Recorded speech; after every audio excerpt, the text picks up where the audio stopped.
How to fix hyperlinks not working in Microsoft Teams. 1. Quit and rerun Teams. 2.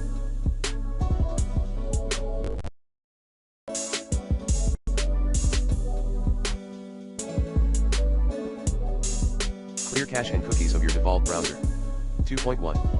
For Google Chrome users, go to %localappdata%\Google\Chrome\userdata\default\2.2.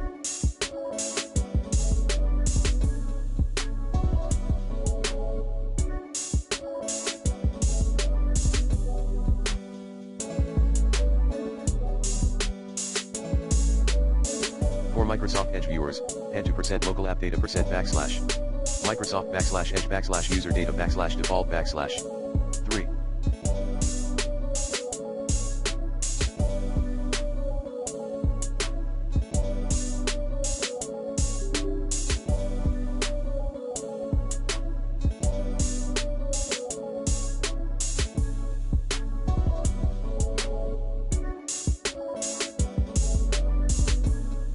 Log out then re-sign into Teams. 4. Delete the cache and GPU cache folders at %appdata%\Microsoft\Teams.